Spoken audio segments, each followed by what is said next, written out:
Hey gun people, this video is floating around where this bus mows over these people, and I talk about situational awareness and being aware of your surroundings, being ready for the unexpected. I've got a video on the color zones. Your white zone is completely comfortable. These kids that are walking, and I say kids, I think they're ages between 15 and 17, they get mowed over. And if you haven't seen the video, what's going to happen here is a bus is going to come right around here, and he's going to make a U-turn and mow over these people right here. But I want to kind of watch these other people and their reactions on how different people react to different things. And it kind of amazes me that nobody, and maybe it's just because I'm a meat eater, nobody goes after this bus driver. So let's start this video and see what happens here. So here comes the bus. It's making a U-turn, and it just takes out these people. Now, some of these people get away. The bus kind of stops right here, but watch these two girls right here. This one runs away, the other one just kind of stands there. Now this girl right here is running away. They're running away from a fear response and a panic response. So they're not really helping, and they're not reacting. All these people here are in their white zone. They're comfortable. They're not expecting a threat. They feel safe, so they're not looking. Anybody can see. As soon as that bus pulls up, I'm thinking, when I first saw this video, I go, damn, that bus is kind of hauling ass. He's about to come to a dead end and a U-turn, and he's approaching this turn at a very fast pace. And I mean, I noticed that almost immediately as soon as he approached. Now watch how fast this bus comes in here. That's pretty fast to be making a U-turn. I mean, he's cutting the corner off. When he mows these people down, he's not slowing down. Goes over the curb. Right now, people are kind of shocked. These people are kind of standing around. Me, if I'm seeing this, I'm heading straight for this bus driver, because I'm yanking his ass out. Either he's drunk, he's had a heart attack. They're not saying what happened yet or why he did this. They're just saying it's under investigation. He's either going too fast, he's texting, he's talking on the phone, he's not paying attention. How could you not know you maul these people over? You went over curb, and then you come to a stop. Now, other people say, well, you should help the people on the ground first. Well, that may be true, but my personality, my thing is, I'm getting that damn bus driver, because I don't want him backing up and running over people, helping people. I don't want him continuing to mow down other people. He's the biggest threat right now. And until you neutralize that threat, I think helping people is secondary. But nobody else is thinking that way in this video. So as we move a little forward here, again, you see these people here in shock. They're kind of standing around. I don't think anybody died in this video. There's one lady that's paralyzed, and she's in bad condition. There's another person that's in inducing coma, and I think one other person got a broken arm. So only 3 people got hurt pretty bad in this thing. And I'm not trying to minimize. I'm just saying it's not like they killed 5 people like when I first saw it. I was like, holy cow, he must have killed 3 or 4 people, broke a neck or something. So this lady's down, and there's a lady right here that's down. And I'll forward this just a little bit. There she is. Somebody said that was a head roll, and I think that's a purse. It's not a head. So I'm not sure where the broken arm lady is. But again, these people here,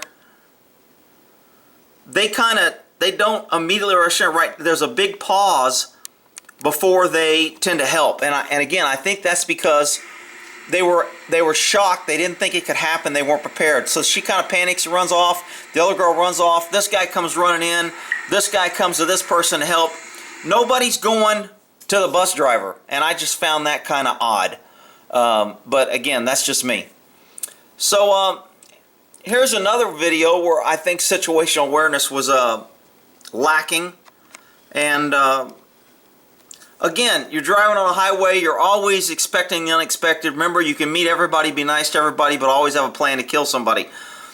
You never know who you're meeting, what their objective, what they're going to do. I mean, so many people that were involved in shooting, robberies, etc., when you take statements from them at the crime scene, or later when you get them apart and you take statements, they had no clue nothing was going to happen. They didn't see any warning signs. All they knew is all of a sudden there was shots fired, there was smoke in the air, they heard a big pop.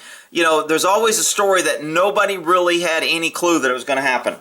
Now, if there was a cop or somebody in law enforcement in there, usually their statement is, you know, this guy kind of struck me wrong. I kind of thought they were up to no good. I noticed his face was a little covered. He was moving funny. He wasn't swinging his arms normally, so I thought he might be carrying a gun. You get different statements from different type of people who are in different threat zones. Remember, there's white, yellow, orange, red, and then black is panic. And again, I have a video where I talk about threat zones. So here we go on this video here, driving down the highway. This truck obviously passing pretty quick. I mean, he's shooting here, he's changing lanes, and he's passing quick. Now, if you're driving, you should be able to see that those damn gas tanks, hydrogen filled, whatever they're filled with. There's some sort of those gas metal tanks, like big oxygen tanks you go scuba diving with. So he's driving pretty damn fast around this corner here.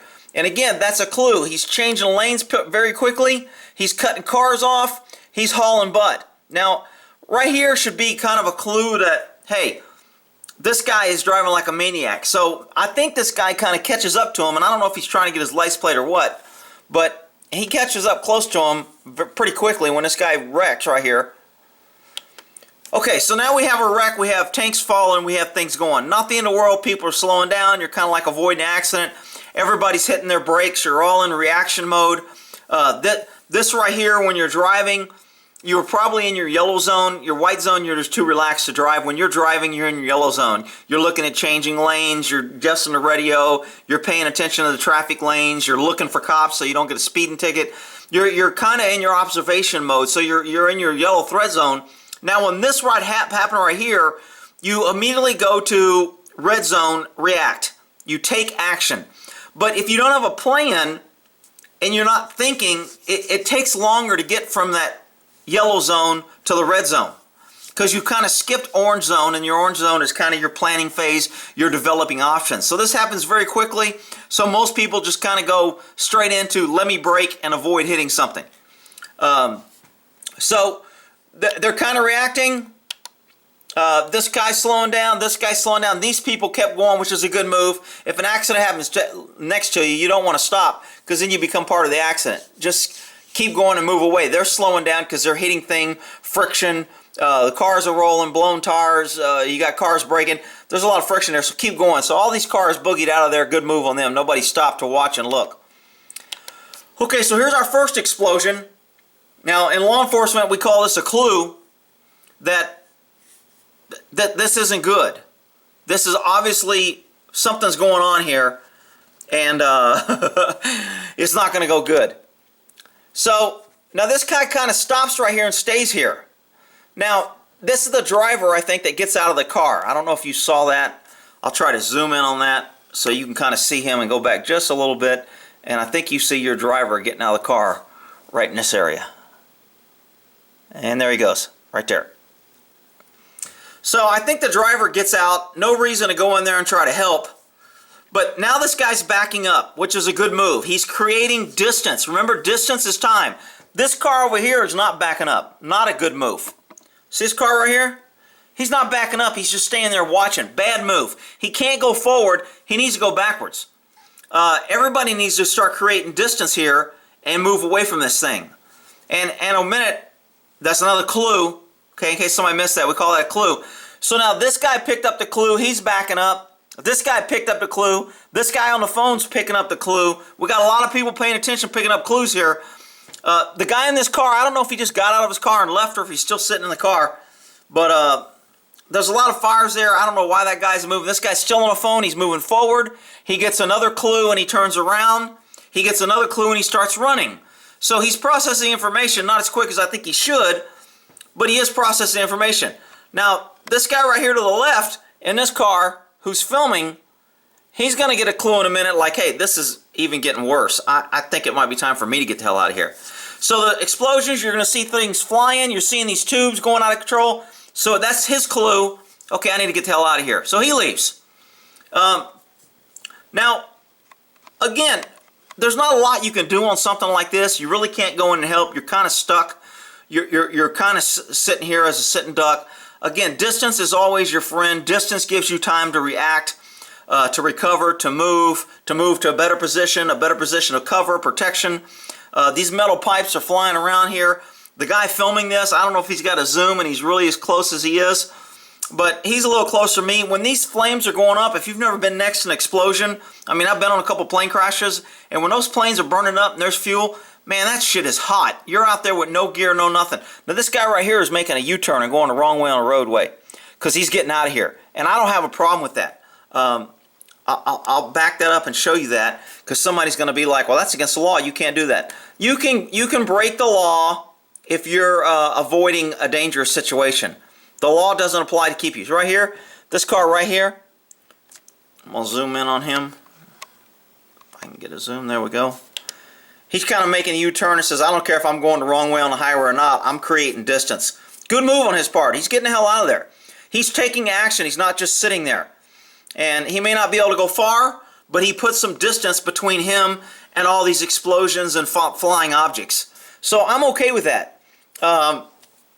Just kind of on a couple of these videos, I was just kind of like, you know, always be in that mindset that if something can go wrong, it will go wrong. Always be prepared for the worst. Anything better will be a good deal. This is a bad situation. It's kind of dangerous. You can't go through. You can't go back. You're kind of stuck. These people on the left aren't driving by, so that's kind of a good thing, because if they were driving by, they could get hit by a pole. I think if I was over there, I would have boogied in the far lane and got out of there. If I'm way over here, I'm boogieing by and getting out of there, because I know once the cops and law enforcement shows up, they're going to shut down this road, and I'm going to be stuck there forever. So the cops are there now. Look where this cop car parked up. Okay, this cop car is like, hey, you know what? It ain't my car. It's a government car. I don't care. I don't need to get, oh, now he gets a clue. Now he's like, maybe I'm too close. Okay? Took him a while to pick that up. I'm going to pull right up on a fire that's blowing up. Again, situational awareness. You don't rush into a burning building. You don't do things to create danger. You don't put yourself, you know, somebody would say, well, why wouldn't you go and run and make sure the guy ain't in there? Look, the guy was speeding. The guy wrecked the car's in flames. There's no point in risking your life. There was an incident in San Francisco where a lot of people jump off the Golden Gate Bridge sometime. It's a pretty good place to commit suicide. Well, some guy tried to commit suicide, and he's out there flopping around in the water, and he's not dead. Well, the fire department gets there, and they stand on the beach, and they don't go in. They make him swim in, and he can't swim. Well, he doesn't make it. He ends up dying, and they blame the fire department. And the fire department gets a lot of heat. You guys are public servants. You should have saved him. You're getting paid. And the fire department's response was, look, I'm not going to go out there and risk my life for somebody that's trying to kill themselves. We're not talking about an innocent person here that got thrown off the bridge. We're not talking about somebody that wants to be saved. We're talking about somebody that wants to take their own life, and if I go out there and try to help him, he may try and drown me, stab me, or take me with him. So suicidal people are very difficult to deal with, but, you know, liberal, crazy-ass California, they didn't care. They just wanted to hang somebody out, and, you know, the fire department took the heat on that and got blamed for everything, and, you know, most cops and other public safety people were like, hey, they did the right thing. I don't blame them. I wouldn't jump out there for somebody trying to kill himself so he can drown me too. But anyway, situational awareness, be aware, have plans. Distance is your friend. In a gunfight, distance is your friend. Cover. The farther you are, the more reaction time, the more time you have to reload, the more time you have to aim, the more time you have to see if you can disengage, run, hide, seek better position. Distance is always your friend, and most people here got that. All right, we'll end that there.